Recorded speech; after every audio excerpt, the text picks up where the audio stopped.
अस्तु आरम्भं कुर्मः। तर्हि निखिले भवती प्रथमं श्लोकं वदति वा? पठामि संस्कृतं नित्यम् इति श्लोकम्। पठामि संस्कृतं नित्यं वदामि संस्कृतं सदा ध्यायामि संस्कृतं सम्यक् वन्दे संस्कृतमातरम्। सम्यक्। किञ्चित् मन्दं वदतु इतः परं। सर्वेषां कृते सामान्यतया वयं किं कुर्मः?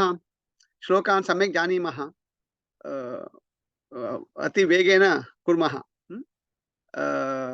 सो तर्हि उदाहरणं मम पुत्रः मरुत् इति तस्य नाम, सः अत्र यूसी डेविस् मध्ये पठति।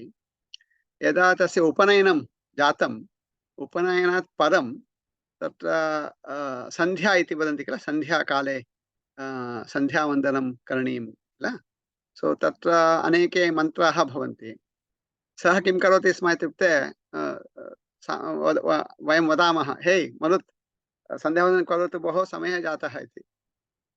यदा वयं वदामः आम् इति वदति, 5 निमिषेषु सः प्रकोष्ठात् अवतरति, गच्छति, पुनः 5 निमिषेषु सः प्रकोष्ठे भवति, वितिन् 5 मिनिट्स्। किं भोः कृतवान् वा? आं कृतवान् इति। इत्युक्ते सूपर् फास्ट् एक्स्प्रेस्। यदा कदापि वयं संस्कृतं तत्र संस्कृतस्य वैशिष्ट्यं किम् इत्युक्ते, अहं पूर्वमपि उक्तवान्, प्रत्यक्षरम् एकरीत्या मन्त्रवत् भवति। तादृशी शक्तिः अस्ति संस्कृत भाषायां। तदर्थमेव यदा वयं श्लोकान् वदामः किल, सत्यं तत्र उदाहरणं पठामि संस्कृतं नित्यम् इति श्लोकः भवतु, अथवा वक्रतुण्डमहाकाय इति श्लोकः भवतु, अथवा वेदमन्त्राः भवन्तु, अथवा अन्य कापि स्तुतिः, किमपि स्तोत्रं भवतु, तत्र सर्वत्र वैशिष्ट्यं नाम किम्? उदाहरणं वक्रतुण्डमहाकाय, सत्यं गणेशस्य वन्दनं तत्र भवति, परन्तु तत्र अक्षराणां योजनं तत्र भवति किल, वक्रतुण्डमहाकाय इत्यादिकं तत्र स्पेसिफिक् मीटर् रूपेण भवति किल। यदा वयं मन्दं वदामः, तेन वयं शृणुमः किल, वयं वदामः, वयं शृणुमः, पुनः तद् अत्र तिष्ठति, तेन अस्माकं शरीरे प्रभावः भवति. All of you are in the field of science, right, one way or the other. You all want to know, oh, well, what is the evidence for mantra having effect on our body, type of thing. That some research is being done also in some other places, talking about the modern research techniques being used to understand about that.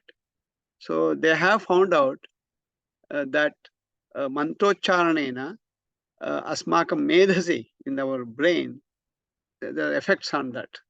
So tatra anantaram vayam janimah yada kadapi udaharanam bhavatsu kati janaः सामान्यतया भजनं कुर्वन्ति अथवा भजने भागं वहन्ति. Do you have taken part in bhajans at home or in a temple or in a groups situation? Yes or no? Am athva na?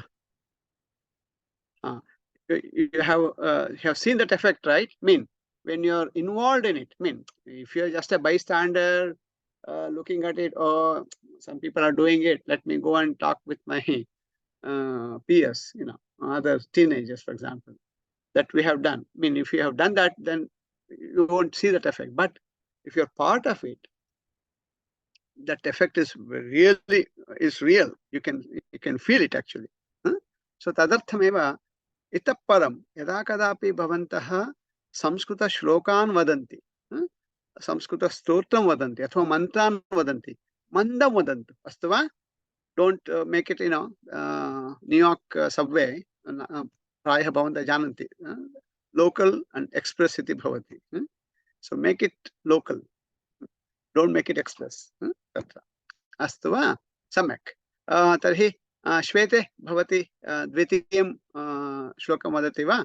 संस्कृतस्य प्रसाराय संस्कृतस्य प्रसाराय नैजं सर्वं ददाम्यहं संस्कृतस्य सदा भक्तो वन्दे संस्कृतमातरम्।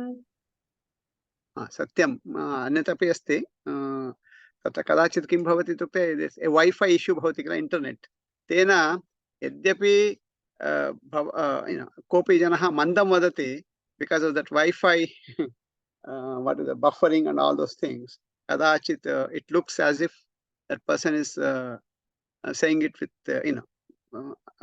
higher speed than required. That's also there. That's why in-person classes are much better. Chinta nastu. Ha. Tarhi abhinama trutiyam shlokam vadati va? Samskrutasya krute जीवन. संस्कृतस्य कृते जीवन संस्कृतस्य कृते यजन आत्मानमाहुतं मन्ये वन्दे संस्कृतमातरम्। प्रद्युम्न चतुर्थं श्लोकं हिंदू धर्मं समाजं च हिंदू धर्मं समाजं च पवित्रां संस्कृतिं तथा संरक्षणनुकुर्याम विश्वं शांति समन्वितम्। सम्यक् उत्तमम्. सो तर्हि अद्य आरभ्य वयं किं कुर्मः अस्मिन् वर्गे एकं तु अन्वयः तद् भवति अद्यापि भवति तदपि कुर्मः. तत्पूर्वं किञ्चित् वयं अस्माकं सम्भाषणाभ्यासः भवतु संस्कृतसम्भाषणाभ्यासः इति कृत्वा वयं किञ्चित् किं वदामः तत्र ते वदन्ति किल तद् लेखनसमये वदन्ति किल फ्री रैटिंग इति तथा अत्र फ्री सम्भाषणम् इत्युक्ते मनसि यदागच्छति तद् वदामः अस्तु वा. किमपि वाक्यं भवतां मनसि यदागच्छति उदाहरणं अद्य भवन्तः किं कृतवन्तः अथवा गतसप्ताहे दीपावली पर्व दिनम् आसीत् तत्र किं कृतवन्तः अथवा ह्यः रात्रौ यदि भवन्तः क्रिकेट मैच दृष्टवन्तः तत्र किं जातम् अथवा यत्किमपि भवतां मनसि यदागच्छति एकमेव वाक्यं पर्याप्तम् अस्तु वा. शीघ्रं वदामः. तत्र वाक्ये दोषः भवति चिन्ता न करणीयम् अथवा कदाचित् किं भवति उदाहरणं क्रिकेट विषये वक्तुम् इच्छामः किमपि आङ्ग्लपदं वयं संस्कृत पदं न जानीमः चिन्ता न करणीया इंग्लिश पदमेव भवतु वाक्यं संस्कृतं परन्तु अत्र तत्र 1 or 2 words in English okay चिन्ता नास्ति अस्तु वा. निस्सङ्कोचं सङ्कोचः मास्तु इत्युक्ते नो इन्हिबिशन मनसि यदागच्छति तद् वदन्तु अस्तु वा. दोषः भवति चिन्ता न करणीया I'm here to correct it किल तदर्थमेव अस्तु. सो धैर्य भवान् आरम्भं करोतु. धैर्यः धैर्येण आरम्भं करोतु. अहं क्रिकेट मैच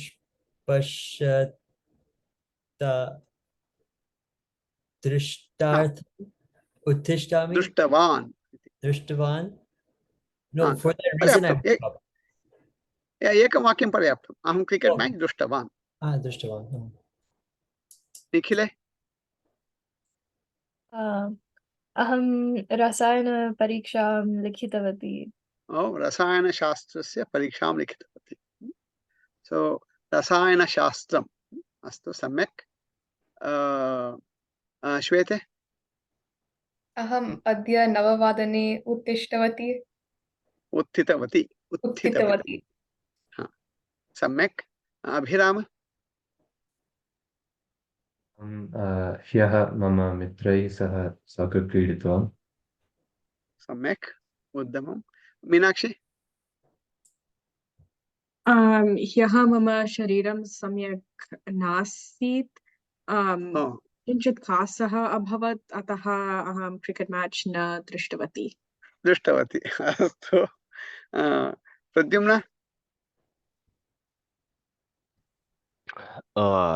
अहं मम गणितवर्गस्य गृहपाठं कृतवान्. पुनः वदतु न श्रुतवान्. Wait, no. How do you say for homework? गृहपाठः एव सम्यक्. Yeah. पुनः वदतु भवतः वाक्यम्। अहं मम गणितवर्गस्य गृहपाठं कृतवान्।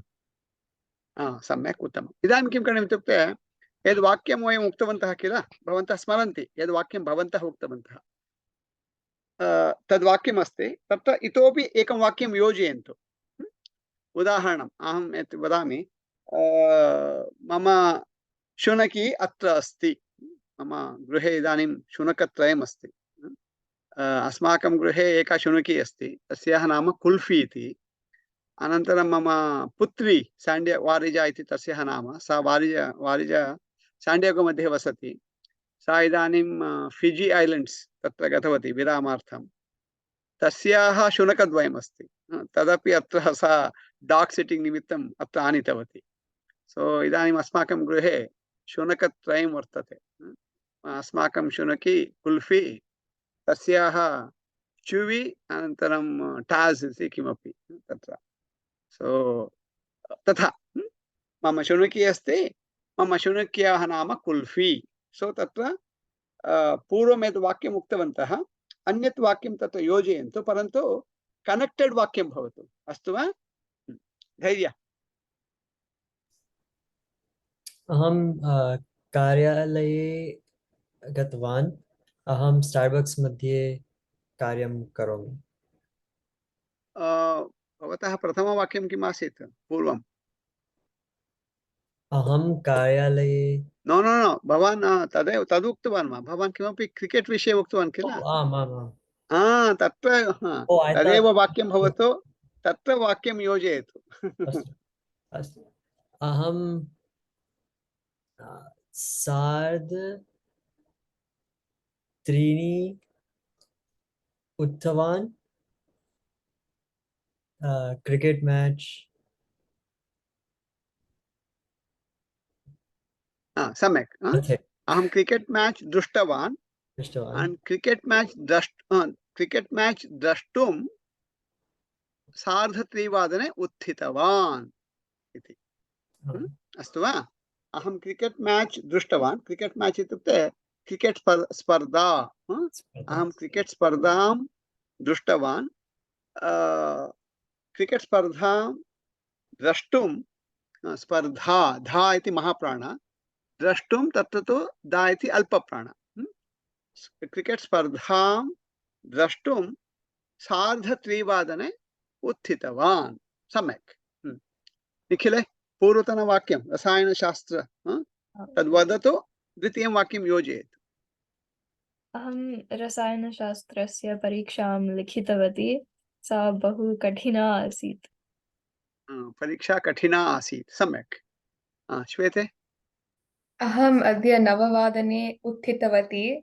अहं सन्तोषेण उत्थितवती।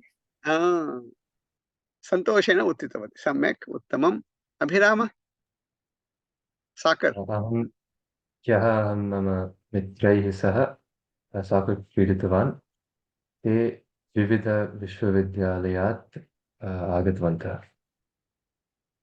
कुतः आगतवन्तः? विविधविश्वविद्यालयात्। ओ एवम्। इट्स् इत्युक्ते किं तद् साकर् स्पर्धा वा अथवा एवमेव इन्फार्मल्? मित्रैः सह क्रीडितवान्। तानि मित्राणि तु अन्यत्र पठन्ति, न तु UT डालस्, परन्तु अन्यत्र। डालस् मध्ये वा अथवा इतोपि अन्य नगरे वा? इतोपि आस्टिन् मध्ये। आस्टिन् तथा। उत्तमम्। मीनाक्षी, खासवादः भवत्याः। ह्यः खासः भवति स्म, अतः अहं बहु जलं पीतवती। अहं जलं पीतवती। अस्तु, सम्यक्। प्रद्युम्न, गणित विषये गृहपाठः इति उक्तवान् भवान्।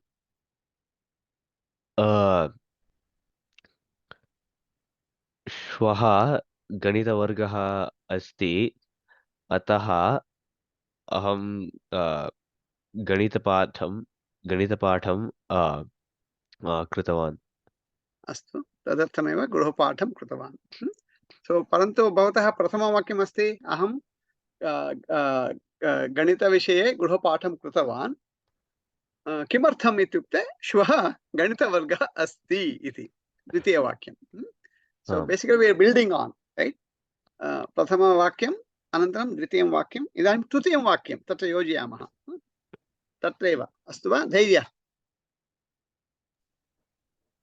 वयं सम्यक् न क्रीडतः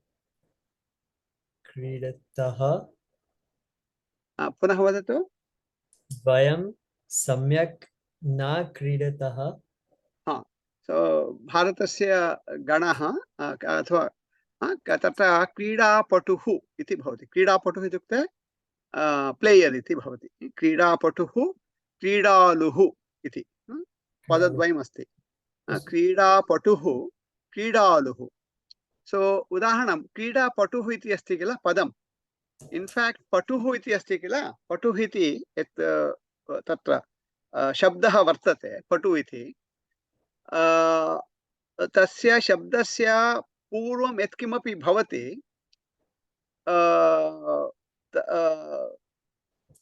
तत्र सः तत् करोति इति अर्थः एकरीत्या उदाहरणं क्रीडापटुः इत्युक्ते सः क्रीडति क्रीडकः इति अर्थः प्लेयर् इति अर्थः प्लेयर् अर् पटुः इत्युक्ते अर् इ आर् इति चिन्तयन्तु मीन्स् एकरीत्या सो प्लेयर् इत्युक्ते ही प्लेस् इति अर्थः अस्तु वा डान्सर् अर् इ आर् अस्ति किल सः डान्स् करोति इति अर्थः तदेव other English words let me know notes taker taker he takes notes इति अर्थः भवन्तः वदन्तु you guys know much better English than me dancer player taker like that quickly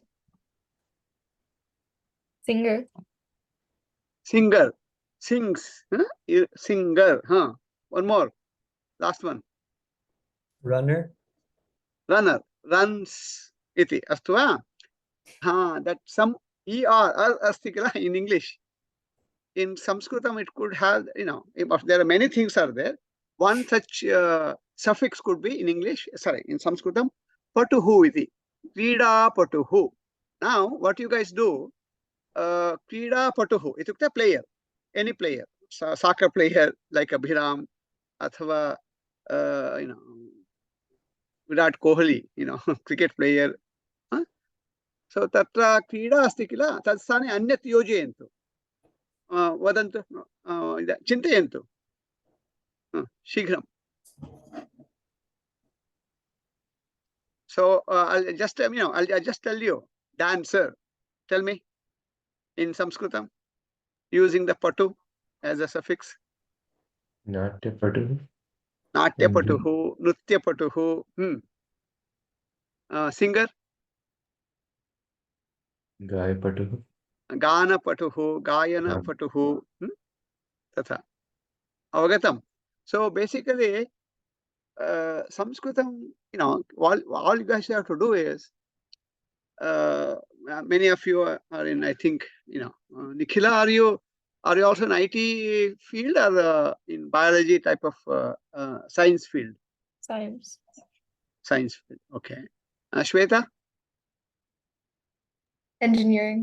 engineering but anyway all of you understand pattern recognition even chemistry nothing but patterns right chemistry is all patterns actually organic chemistry biochemistry and all these things so in fact DNA is nothing but pattern right in a way so tatra Sanskritam is all about patterns right so if you can somehow get that it's nothing but patterns it becomes very easy for you udaharanam patuhu suffix rupena bhavati tat purvam anyat kimapi yojayamah nrutyapatuhu क्रीडापटुः पठनपटुः the one who reads very well voraciously lekhanapatuः someone who writes well tatha avagatam so you just have to keep on adding it you get it astu अस्माकं भारतीय क्रीडापटवः पटुः patavah. Guruhu. Guravah. Patuhu iti ekavachane. Patavah iti bahuvachane. Guruhu guravah. तथैव स्त्रीलिङ्गे धेनुः धेनवः. धेनवः. धेनुः इत्युक्ते गौः, कौ, गोमाता. धेनवः इति. अस्तु वा? निखिले, भवत्याः तृतीयं वाक्यं. मया अधिकं पठनीयम्. तदर्थमेव अधिकं पठनीयम्. अस्तु, सम्यक्. श्वेते. मम गृहे आसम्. सो नववादने उत्थितवती, सन्तोषम् अनुभूतवती, आदिनं गृहे एव स्थितवती. अस्तु, सम्यक्. अभिराम साकर्. वयं सन्तोषेण क्रीडितवन्तः. मीनाक्षी कासबाधः जलं पीतवती. अहमपि गृहे केवलम् आसम्. अस्तु, Pradyumna गणितशास्त्रविषये.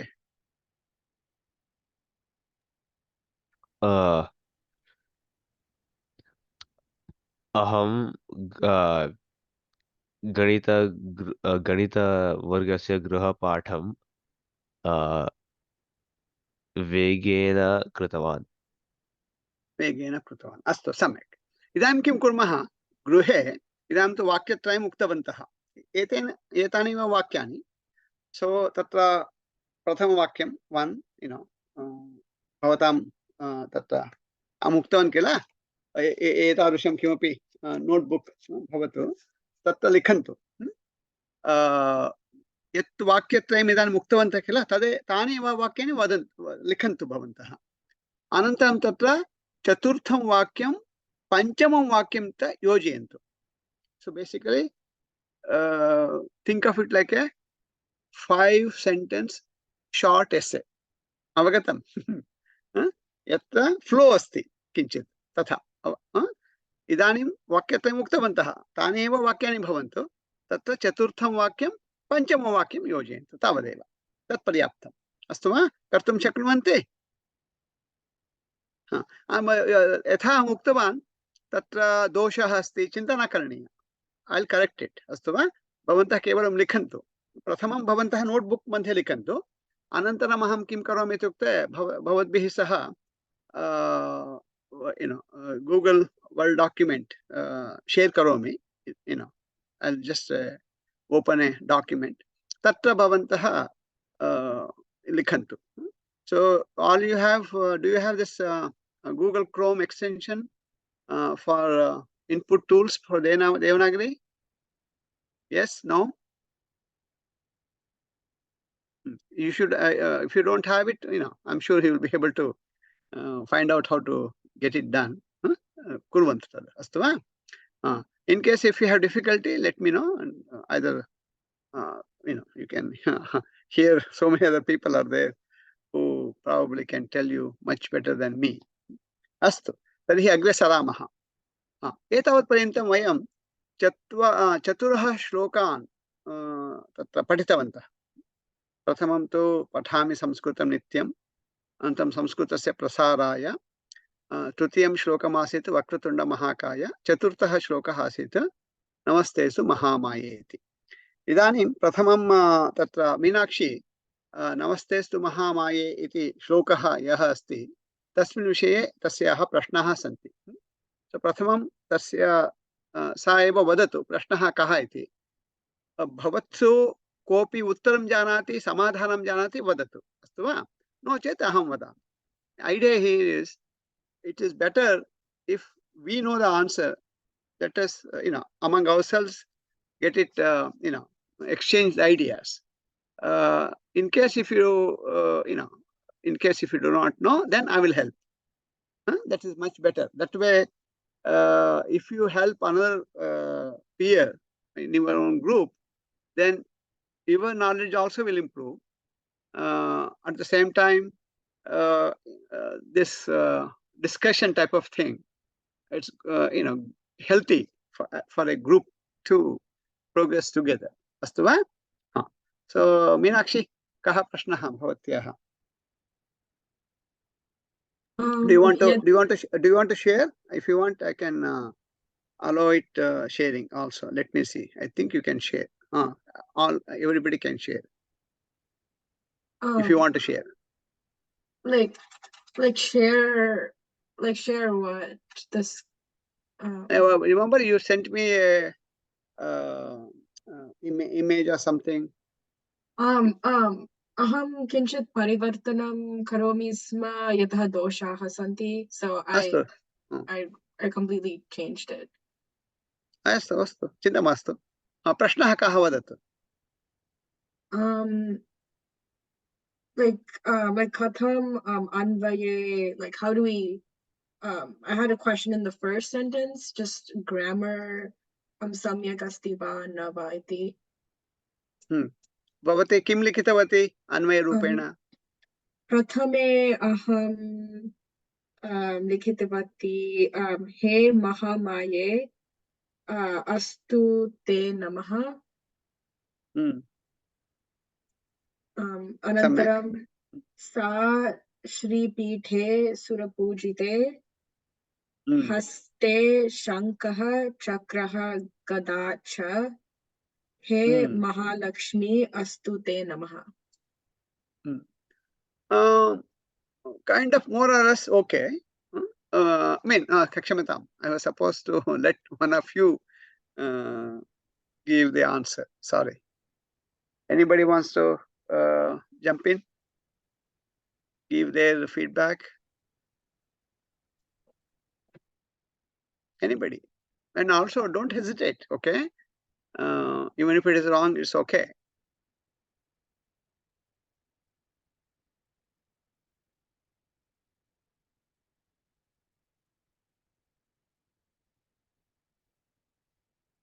Abhiram, do you want to try? Give it a try. प्रश्नः किं मीनाक्षी? प्रश्नः तत्र मीनाक्षी वदति नमस्तेस्तु महामाये इति अस्ति किल, तस्य श्लोकस्य अन्वयः सा लिखितवती अस्ति. पुनः वदति वा मीनाक्षी? सा एवं लिखितवती, तत् सम्यक् अस्ति वा इति तस्याः प्रश्नः, अथवा भिन्नप्रकारेण लेखनीयं वा इति सा पृच्छति. सो भवान् शृणोतु, पुनः वदति मीनाक्षी. मीनाक्षी वदतु. हे महामाये अस्तु ते नमः. सा श्रीपीठे सुरपूजिते हस्ते शङ्खः चक्रः गदा च हे महालक्ष्मी अस्तु ते नमः.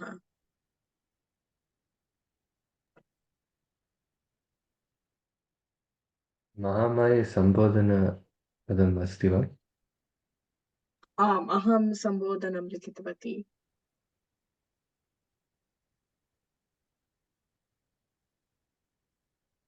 अन्येपि कुर्वन्ति वा? महामाये इति सम्बोधना विभक्तिः इति विभक्त्यन्तरूपम् इति. निखिले, श्वेते, भवत्योपि तथा चिन्तयतः वा? सम्बोधना विभक्ति वा तत्र? आम् अस्तु, सम्यक्. सम्बोधना विभक्तिः.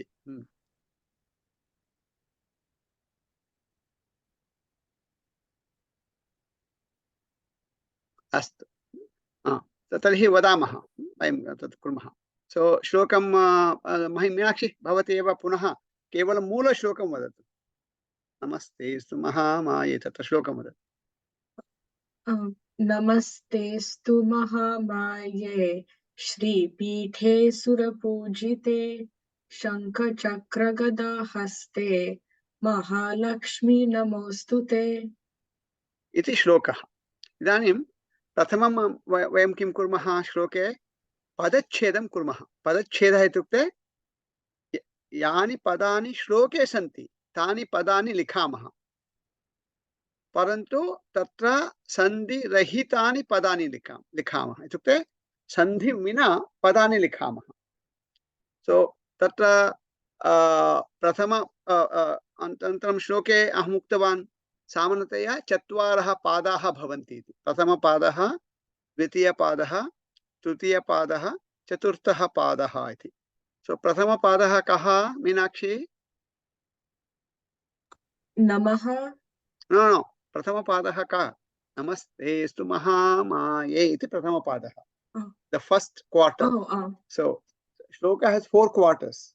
Four 1/4 iti chintayantu. Astu va? So, tadarthame padah iti vadama. So, padah itukte vayam janimah, yatha. अस्माकं पादः अस्ति, पादद्वयम् अस्ति, परन्तु गौः, अजः, गजः, सिंहः, शुनकः इत्यादीनां कति पादाः सन्ति? 4 पादाः किल? सो तदर्थमेव ते स्टेबल सन्ति. All the animals, they are more stable than humans. किमर्थमित्युक्ते humans have only 2 legs. Not stable. Parantu animals have 4 legs and that's why more stable. Udaharanam, a 3-leg table and a 4-leg table, right? A 4-leg table is particularly some of you who have learned physics, it's more stable, right? Compared to a 3-legged table. Tatha, so leg itukte pada itukte leg iti. Atra kim bhavati 1/4 iti. Tatra. So shlokaha shloke pada chatushtayam bhavati. Prathama padaha namastestu mahamaye iti. So prathama padasya padani kani. Meenakshi vadatu. Kevalam prathama padasya. Namaha te astu mahamaye. Mahamaye iti ekameva padam. Astu va?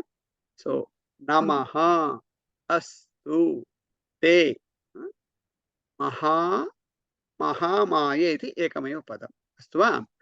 सो अभिराम द्वितीय पादस्य पदानि कानि? श्रीपीठे सुरपूजिते. श्रीपीठे इति एकमेव पदं. तथा श्री इति पृथक्, पीठे इति पृथक् न. One single word, श्रीपीठे. तथैव सुरपूजिते, one word. तथा किमर्थमित्युक्ते यथा भवन्तः ब्यूटी जानन्ति आङ्ग्लपदं BEAUTY किल? फुल् इति जानन्ति FULL, 2 different words. परन्तु when the 2 words come together, what happens? Beautiful. What's the word?